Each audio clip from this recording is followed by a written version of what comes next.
Shalom Bapak Ibu, Saudara yang dikasihi Tuhan. Bagaimana kabar kita hari ini? Semoga kita semua dalam keadaan yang sehat dan dimampukan oleh Tuhan untuk melaksanakan tanggung jawab di hari ini. Selamat bertemu lagi dengan channel ini. Kiranya kita akan diberkati dalam perenungan firman Tuhan. Kita akan mulai dengan membaca kitab Markus pasal 5 ayat 21 sampai dengan ayatnya yang ke-43. Bapak Ibu Saudara yang dikasihi Tuhan, sebelum kita baca Alkitab, mari kita berdoa. Bapa, terima kasih atas kesempatan yang Engkau anugerahkan buat kami. Kami masih hidup hari ini karena Engkau Tuhan. Kami bersyukur untuk saat ini kami akan baca Alkitab dan merenungkannya. Biarlah Tuhan menolong kami sehingga ketika kami membaca firman Tuhan, kami akan mengerti apa yang Tuhan mau maksudkan dalam hidup kami. Pakailah hamba-Mu ini untuk menyampaikan firman kebenaran, semua orang yang mendengarnya terberkati oleh firman Tuhan dan hidup melakukan firman-Mu. Segala hormat dan pujian bagi Tuhan, dalam nama Yesus kami berdoa. Amin. Markus pasal 5 ayat 21 sampai dengan ayatnya yang ke-43. Dengan judul Yesus membangkitkan anak Yairus dan menyembuhkan seorang perempuan yang sakit pendarahan. Sesudah Yesus menyeberang lagi dengan perahu, orang banyak berbondong-bondong datang, lalu mengerumuni dia. Sedang ia berada di tepi danau, datanglah seorang kepala rumah ibadat yang bernama Yairus. Ketika ia melihat Yesus, tersungkurlah ia di depan kakinya dan memohon dengan sangat kepadanya. Anakku perempuan sedang sakit, hampir mati. Datanglah kiranya dan letakkanlah tanganmu atasnya, supaya ia selamat dan tetap hidup. Lalu pergilah Yesus dengan orang itu. Orang banyak berbondong-bondong mengikuti dia dan berdesak-desakan di dekatnya. Adalah di situ seorang perempuan yang sudah 12 tahun lamanya menderita pendarahan.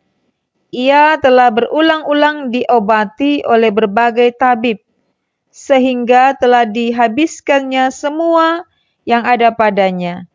Namun sama sekali tidak ada faedahnya, malah sebaliknya, keadaannya makin memburuk.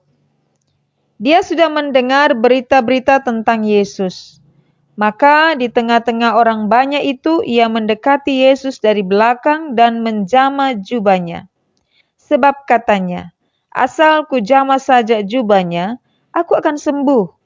Seketika itu juga berhentilah pendarahannya dan ia merasa bahwa badannya sudah sembuh dari penyakitnya. Pada ketika itu juga Yesus mengetahui bahwa ada tenaga yang keluar dari dirinya. Lalu ia berpaling di tengah orang banyak dan bertanya, "Siapa yang menjama jubahku?" Murid-muridnya menjawab, "Engkau melihat bagaimana orang-orang ini berdesak-desakan dekatmu dan engkau bertanya, 'Siapa yang menjama aku?'" Lalu ia memandang sekelilingnya untuk melihat siapa yang telah melakukan hal itu. Perempuan itu yang menjadi takut dan gemetar ketika mengetahui apa yang telah terjadi atas dirinya, tampil dan tersungkur di depan Yesus, dan dengan tulus memberitahukan segala sesuatu kepadanya. Maka katanya kepada perempuan itu, "Hai anakku, imanmu telah menyelamatkan engkau. Pergilah dengan selamat dan sembuhlah dari penyakitmu." Ketika Yesus masih berbicara, datanglah orang dari keluarga kepala rumah ibadat itu dan berkata, "Anakmu sudah mati. Apa perlunya lagi engkau menyusah-nyusahkan guru?" Tetapi Yesus tidak menghiraukan perkataan mereka dan berkata kepada kepala rumah ibadat, "Jangan takut, percaya saja." Lalu Yesus tidak memperbolehkan seorang pun ikut serta, kecuali Petrus, Yakobus, dan Yohanes saudara Yakobus. Mereka tiba di rumah kepala rumah ibadat dan di sana dilihatnya orang-orang ribut, menangis dan meratap dengan suara nyaring. Sesudah ia masuk, ia berkata kepada orang-orang itu, "Mengapa kamu ribut dan menangis? Apa anak ini tidak mati tetapi tidur?" Tetapi mereka menertawakan dia. Maka diusirnya semua orang itu, lalu dibawanya anak, ayah dan ibu anak itu, dan mereka yang bersama-sama dengan dia masuk ke kamar anak itu. Lalu dipegangnya tangan anak itu, katanya, Talita kum, yang berarti, hai anak, aku berkata kepadamu, bangunlah. Seketika itu juga anak itu bangkit berdiri dan berjalan, sebab umurnya sudah 12 tahun. Semua orang yang hadir sangat takjub. Dengan sangat ia berpesan kepada mereka supaya jangan seorang pun mengetahui hal itu. Lalu ia menyuruh mereka memberi anak itu makan. Demikianlah kita telah membaca Alkitab. Shalom Bapak Ibu Saudara yang dikasihi Tuhan. Kita sudah membaca firman Tuhan tadi dalam kitab Markus pasal 5 ayat 21 sampai 43. Dan tema untuk minggu ini adalah imanmu telah menyelamatkan engkau. Kalau kita membaca firman Tuhan ini, maka kita akan menemukan bahwa ada dua mujizat dalam bacaan ini. Pertama adalah kebangkitan orang mati dan kemudian kesembuhan dari penyakit. Tapi inti sebenarnya yang mau ditonjolkan di sini adalah tentang iman. Apa itu iman? Iman adalah percaya. Dalam bahasa Yunani, pisteo sebagai kata kerja. Artinya, mempercayakan diri kepada pribadi yang dipercaya. Atau mengandalkan. Atau juga berpegang teguh. Itu yang dimaksud dengan iman. Nah, iman atau mempercayakan diri kepada pribadi yang dipercaya atau mengandalkan berpegang teguh, inilah yang dimiliki oleh kepala rumah ibadat yang bernama Yairus. Dan kemudian seorang perempuan yang tidak disebutkan namanya, yang sudah 12 tahun mengalami atau menderita penderahan. Iman inilah yang menuntun orang-orang itu bertemu dengan Tuhan Yesus pada saat Tuhan ada dalam kerumunan orang banyak ketika berada di tepi danau. Baru selesai dalam pelayanan. Bukankah kita sudah tahu bahwa ketika Yesus berada di suatu tempat atau di mana saja Yesus berada, di situ ia dikerumuni oleh orang-orang banyak. Dengan maksud-maksud yang berbeda-beda tentunya. Iman yang menuntun mereka ketemu dengan Tuhan Yesus. Atau bisa kita katakan mereka bisa ketemu dengan Tuhan itu melalui iman. Mereka mempercayakan diri kepada pribadi yang dipercaya, yang diandalkan, yaitu Tuhan Yesus. Nah, ada banyak orang yang datang pada Yesus ketika itu. Tetapi dalam kisah ini hanya anak Yairus dan perempuan yang sakit pendarahan inilah yang mengalami mujizat dari Tuhan Yesus dalam pelayanannya ketika itu atau dalam keberadaannya ketika itu. Kita melihat di sini apa yang menjadi problema daripada kepala rumah ibadat yang bernama Yairus. Ketika ia melihat Yesus dalam kerumunan orang banyak yang berbondong-bondong itu, yang berdesak-desakan itu, ia tersungkur di depan kakinya Yesus. Dan ini sikapnya, tersungkur di depan kaki Yesus dan memohon dengan sangat kepadanya. Tentu kalau Yairus ini memohon dengan sangat, dengan sungguh-sungguh kepada Yesus, tentu ia berpegang teguh bahwa Yesus yang dia jumpai ini dapat dipercaya dan dia mempercayakan diri sepenuhnya bahwa Yesus mampu untuk melakukan apa yang dia rindukan terjadi kepada anaknya. Ternyata anaknya atau anaknya perempuan ini sedang sakit. Sakit yang bisa dikatakan sekarat karena hampir mati. Sehingga ia berkata supaya Yesus bisa meletakkan tangannya. Dia bermohon supaya Yesus bertemu dengan anaknya dan meletakkan tangannya supaya anaknya bisa selamat dan tetap hidup. Bukankah seorang tua akan sangat cemas ketika anaknya berada dalam saat-saat yang kritis?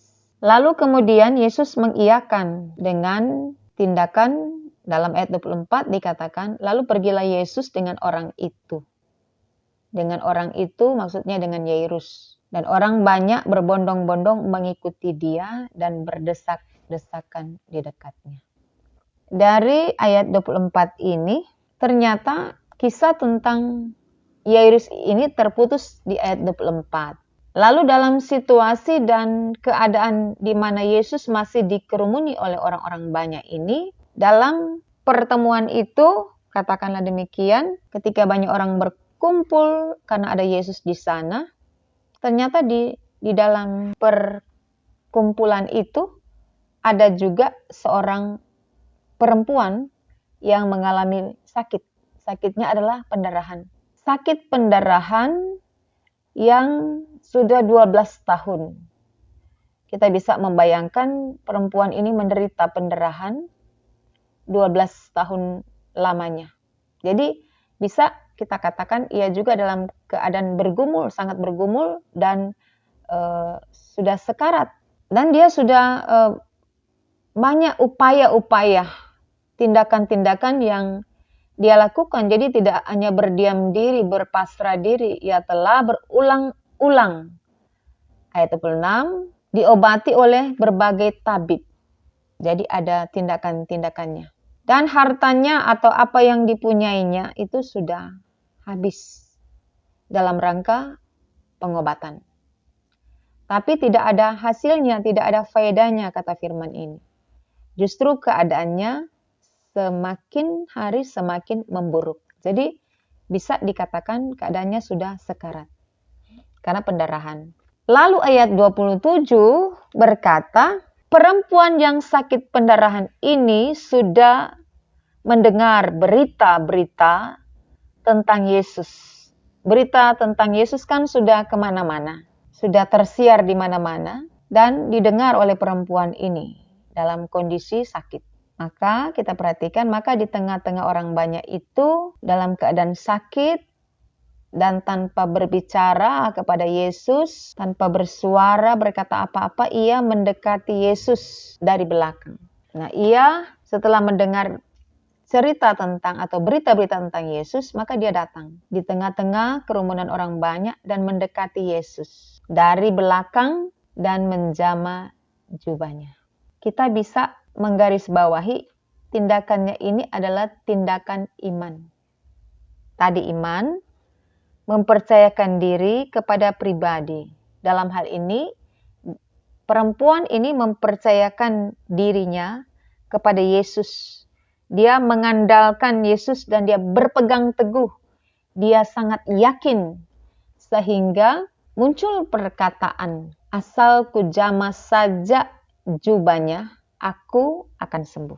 Jadi ini adalah tindakan iman. Dia tanpa berkata apa-apa kepada Yesus, tidak berkomunikasi dengan Yesus seperti Yairus ini, tapi dia sangat yakin bahwa cukup dengan menjamah jubahnya Yesus, aku akan sembuh. Titik. Dan ia melakukannya. Seketika itu juga, pada waktu ia menjamah jubah Yesus, seketika itu juga berhentilah pendarahannya. Padahal pendarahan itu sakit. Ia sakit dan sudah berobat kemana-mana dengan biaya yang sudah habis-habisan. Pendarahannya tidak pernah berhenti, tetapi dengan diam-diam tapi beriman, dia melakukan tindakan iman dan seketika itu juga firman Tuhan berkata, berhentilah pendarahannya dan ia merasa badannya itu sudah sembuh dari penyakitnya.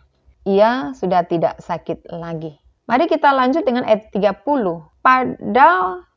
Pada waktu itu juga Yesus mengetahui bahwa ada tenaga.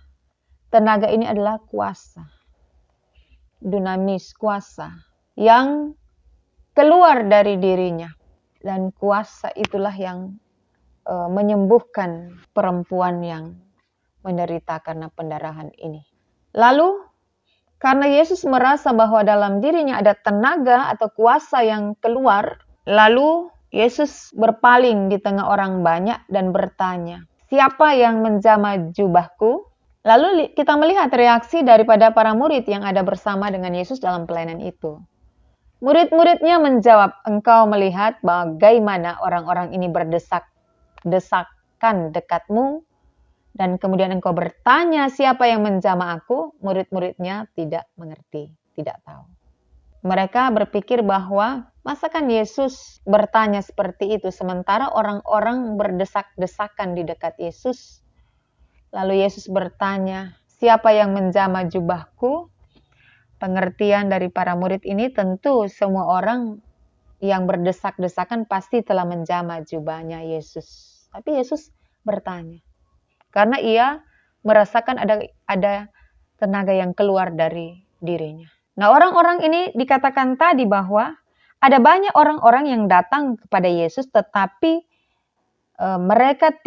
kepada mereka tidak terjadi apa-apa.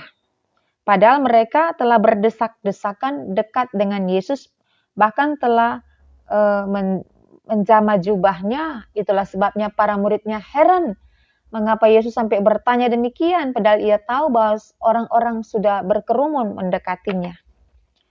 Sementara Yesus tahu ada yang keluar dari dirinya, itu tenaga atau kuasa. Sekali lagi dikatakan ada banyak orang yang datang berbondong-bondong, berdesak-desakan, tetapi kepada mereka tidak terjadi apa-apa. Kuasa, tenaga itu yang keluar hanya terjadi pada perempuan yang menjamah dengan iman. Nah, orang-orang lain yang sudah amat sangat dekat, berdesak-desakan dengan Yesus, sudah mungkin menjamah, sudah dekat dengan tubuh Yesus, tetapi Yesus merasa bahwa kepada mereka tidak ada tenaga atau kuasa yang keluar.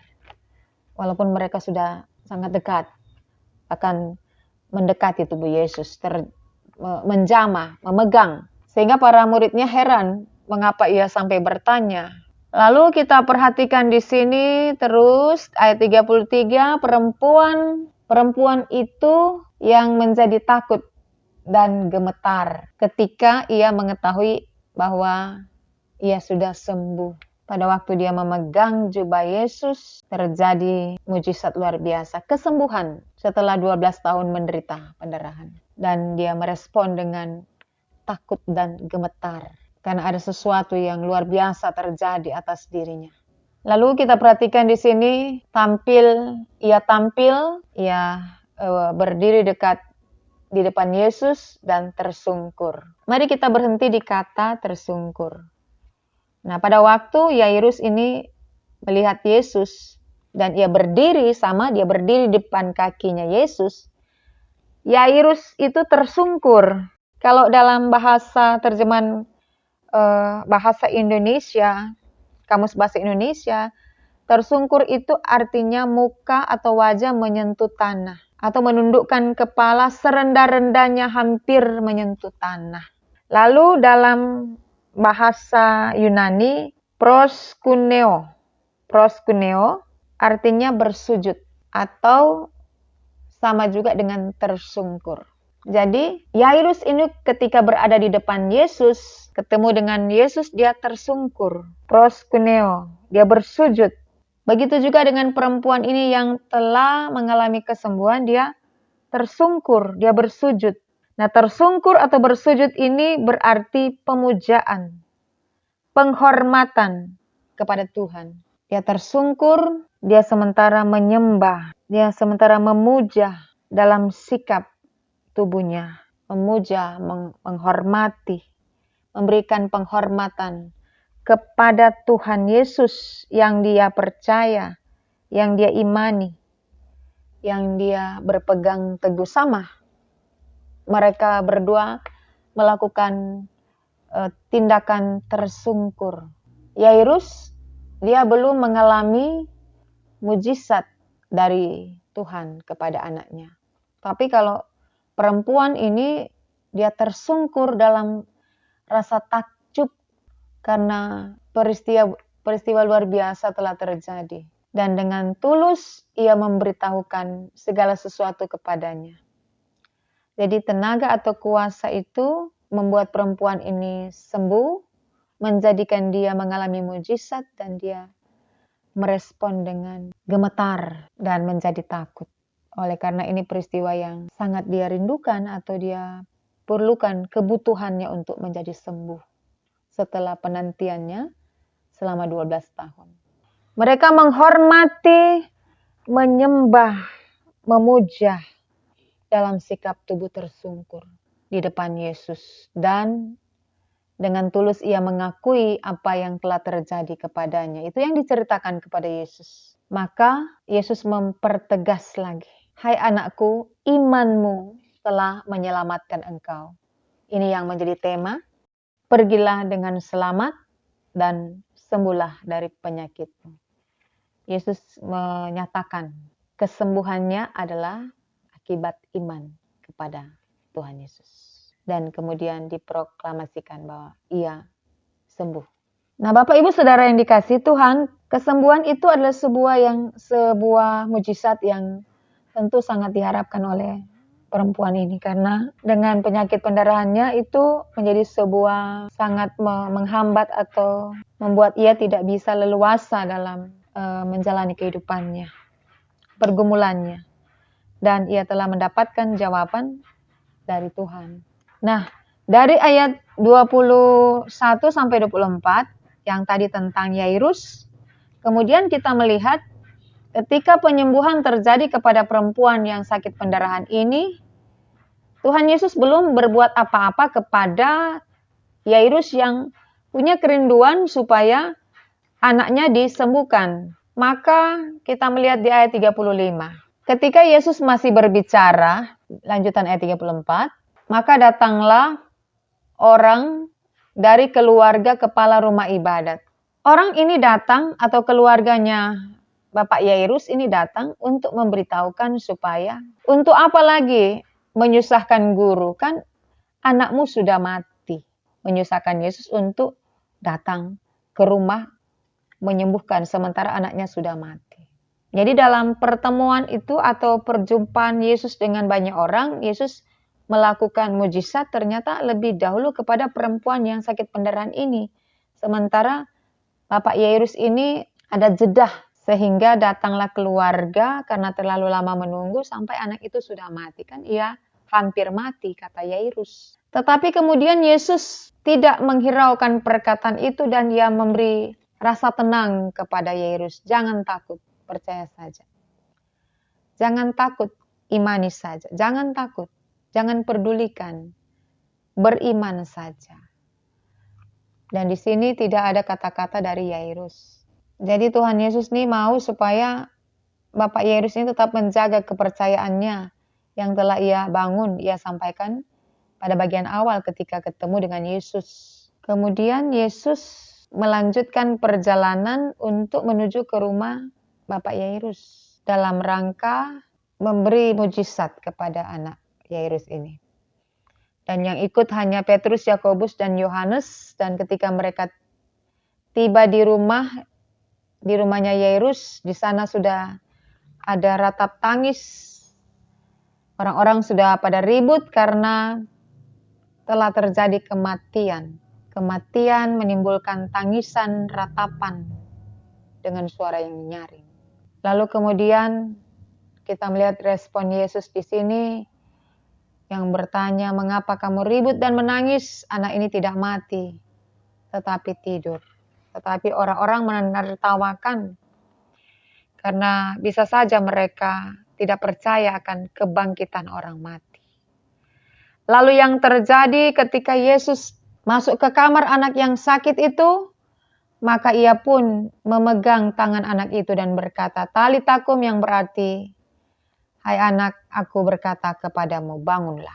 Talitakum, bangunlah. Maka seketika itu juga anak itu bangkit, berdiri dan berjalan sebab umurnya sudah 12 tahun. Dan semua orang yang hadir sangat takjub.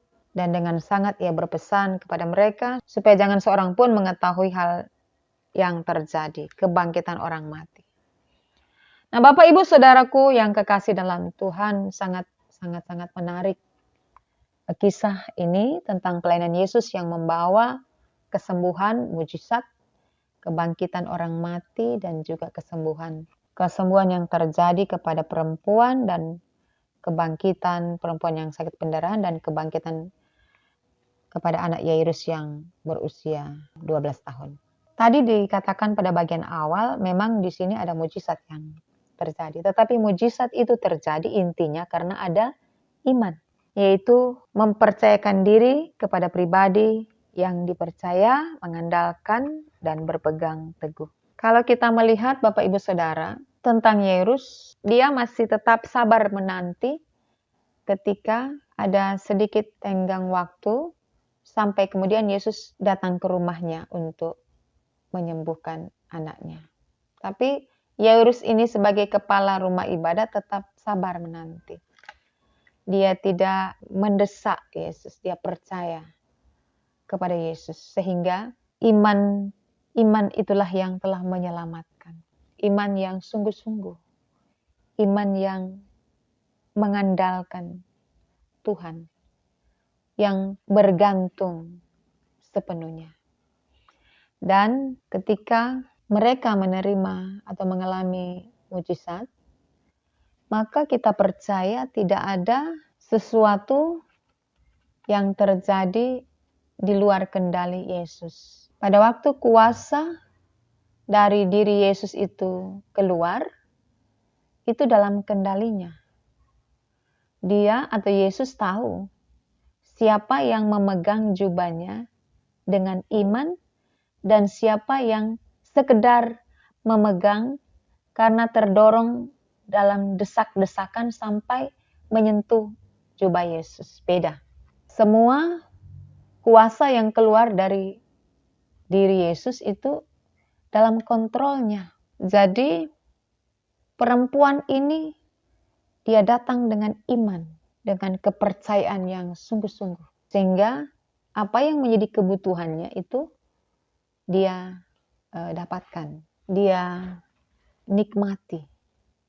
Dan Yesus menghargai iman dari perempuan ini, tapi juga Yesus menghargai iman dari Yairus. Iman. Yairus sabar menanti. Pada waktu dia datang berkata kepada Yesus, memohon kepada Yesus, anaknya masih hidup. Dan setelahnya dalam menanti kesempatan Yesus datang ke rumahnya, anaknya sudah mati. Lalu mujizat terjadi walaupun ada yang tidak percaya akan mujizat kebangkitan orang mati. Tapi sekali lagi Yesus menghargai iman seseorang. Sekali lagi bahwa tidak ada sesuatu peristiwa yang terjadi, peristiwa luar biasa yang terjadi di luar kendali Yesus. Semua ada dalam kendalinya. Ada dalam kontrolnya. Dia tahu siapa yang beriman dan siapa yang sekedar berkumpul, sekedar bertemu, sekedar datang, berdesak-desakan dengan kebutuhan-kebutuhan masing-masing. Bapak Ibu Saudara yang dikasihi Tuhan, sekali lagi, iman yang menuntun orang-orang itu bertemu dengan Tuhan Yesus. Dan Tuhan Yesus pun bertindak karena iman orang itu. Pentingkah kita beriman? Penting. Karena dengan iman dalam arti tadi, mempercayakan diri kepada pribadi yang dipercaya dan mengandalkan atau berpegang teguh itu sangat penting. Dan tema imanmu telah menyelamatkan engkau, itu yang dikatakan oleh Yesus, berarti beriman adalah sebuah keputusan. Dan ketika Tuhan bertindak, Tuhan bisa bertindak di luar nalar kita manusia biasa. Jadi beriman adalah sebuah keputusan yang harus menjadi keputusan kita untuk mengalami perkara-perkara luar biasa di dalam dan melalui Tuhan Yesus. Dua orang yang menerima mujizat ini memiliki sikap bergantung kepada Yesus. Seorang bapak yang mengasihi anaknya. Anaknya sudah tidak bisa apa-apa karena sakit dan hampir mati. Tetapi ayahnya, bapaknya datang kepada Tuhan dengan iman memperjuangkan anaknya supaya sembuh, pulih dan masih hidup oleh iman bapaknya, orang tuanya. Jadi dua orang ini tahu bagaimana memperlakukan dirinya sebagai siapa. Mereka memperlakukan dirinya sebagai seseorang yang memiliki sikap tidak berdaya, memiliki sikap bergantung sepenuhnya pada Yesus. Membutuhkan Yesus, itu mereka memperlakukan diri mereka sebagai seseorang yang demikian. Ada banyak yang melihat Tuhan Yesus hanya sebagai tokoh yang dapat diandalkan, hanya tokoh. Tetapi orang-orang ini melihat Tuhan Yesus bukan sekedar sebagai manusia, tapi mereka melihat sebagai Tuhan Allah yang berkuasa melakukan perkara-perkara yang besar. Tema imanmu telah menyelamatkan engkau, berarti perkara-perkara yang luar biasa tidak sepenuhnya tergantung kepada Tuhan, tetapi juga partisipasimu atau ada bagianmu dalam terjadinya peristiwa mujizat itu. Ada kerjasama antara imanmu dengan Tuhan menyatakan kuasa-Nya. Yesus yang mengatakan imanmulah yang telah menyelamatkan engkau, pergilah dan jadilah sembuh. Maka jadi sembuh. Melalui firman ini mau dikatakan kepada kita juga bahwa mujizat yang terjadi tidak hanya terjadi pada orang tertentu, golongan tertentu, tetapi karena iman. Karena iman kita bisa mengalami mujizat dari Tuhan. Dua orang ini tersungkur ketika ketemu Tuhan Yesus dalam sikap yang takjub dan gemetar oleh karena mereka mempercayai bahwa Yesus itu Tuhan. Yesus itu berkuasa. Yesus itu punya kuasa. Kembali lagi Bapak Ibu, sikap kita bergantung kepada Tuhan akan membuat kita mendapatkan pertolongan Tuhan akan sangat berdaya. Pertolongan Tuhan itu akan sangat berdaya apabila kita sepenuhnya bergantung kepada Dia. Jadi, sikap bergantung pada Tuhan itu sangat penting untuk kita miliki. Sehingga ketika kita bergantung kepada Tuhan sepenuhnya, menundukkan diri dalam ketidakberdayaan kita, maka disitulah kita akan menangkap indahnya kasih Tuhan, besarnya kasih Tuhan. Kita akan merasa kasih Tuhan itu benar-benar nyata. Dan akan merasa dekat dengan Tuhan. Sampai pada akhirnya, kita tidak lagi mengandalkan mujizatnya. Artinya bahwa pada waktu kita merasa bahwa kita telah menangkap kasih Tuhan dan merasakan menikmati kasih Tuhan, merasa dekat dengan Tuhan, akan membawa kita dalam perjalanan kepercayaan kita kepada Tuhan sampai kita tiba pada tidak lagi mengandalkan mujizatnya, tetapi menyerahkan hidupnya sepenuhnya kepada Tuhan. Atau kita tidak menjadi orang Kristen hanya karena menginginkan mujizat. Tetapi kita tetap mempertahankan iman kita. Pisteo. Kalau proskuneo itu bersujud tersungkur. Tapi kita sepenuhnya dalam perjalanan hidup sebagai orang percaya kepada Tuhan Yesus, yang kita tetap pegang, tumbuhkan adalah iman, sehingga kita akan menjadi pribadi atau jemaat yang dewasa dalam Tuhan. Nah, mujizat yang terjadi kepada mereka adalah mereka membiarkan Tuhan bekerja dengan caranya. Dengan caranya Tuhan. Caranya Tuhan menyatakan mujizat kepada anaknya Bapak Yairus itu beda dengan caranya Tuhan menyatakan mujizatnya kepada perempuan yang sakit pendarahan ini. Tuhan punya cara yang berbeda-beda kepada setiap orang. Tuhan punya cara yang tidak sama kepada setiap orang untuk bagaimana Tuhan menolong. Tapi Tuhan selalu punya cara untuk menolong kita dalam pergumulan kita, dalam kecemasan dan kekhawatiran kita, sesuai dengan kehendak dan rencananya, dan apa yang paling baik Tuhan lihat menurut kebutuhan yang kita butuhkan. Jadi apa yang harus kita lakukan Bapak Ibu Saudara sebagai orang yang percaya pada Tuhan? Yaitu sikap iman.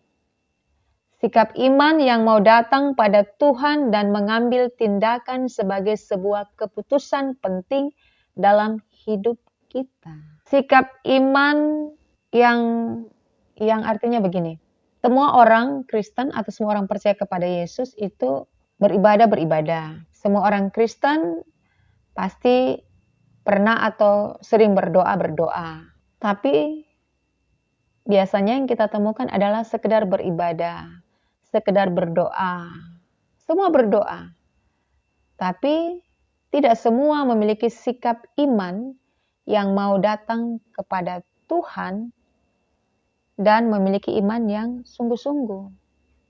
Bukan sekedar iman itu percaya, aku percaya kepada Yesus, Dia Tuhan dan Allahku. Tetapi tidak mempercayakan diri kepada pribadi yang dipercaya. Tetapi mengandalkan kekuatan diri, hanya melihat Yesus sebagai yang buat mujizat.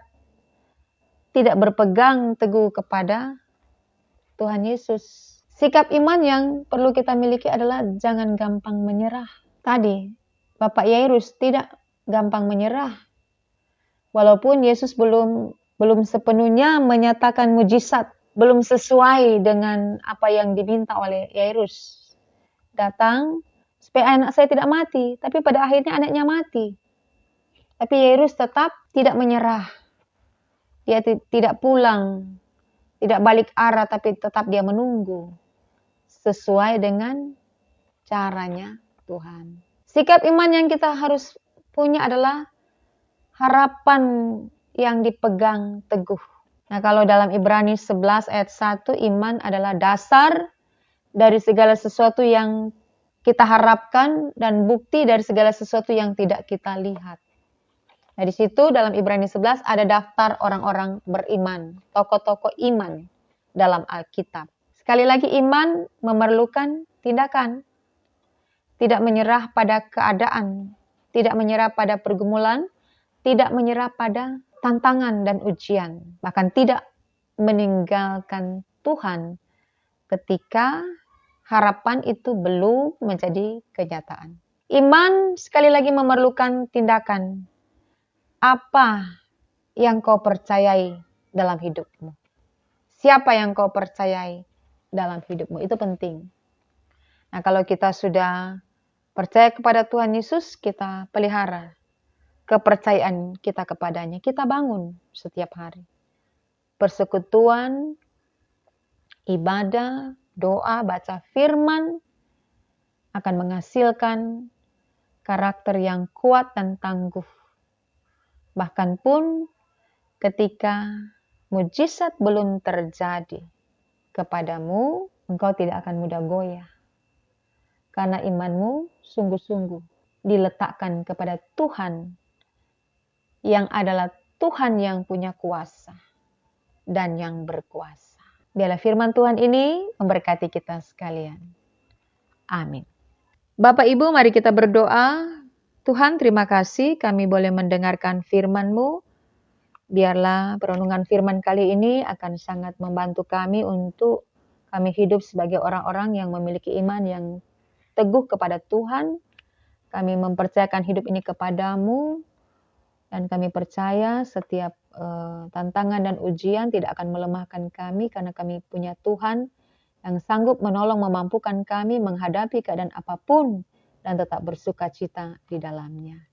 Biarlah firman Tuhan ini akan terus membawa kami untuk bertumbuh dalam iman pengenalan akan Tuhan sehingga kehidupan kami seluruhnya akan memuliakan Engkau.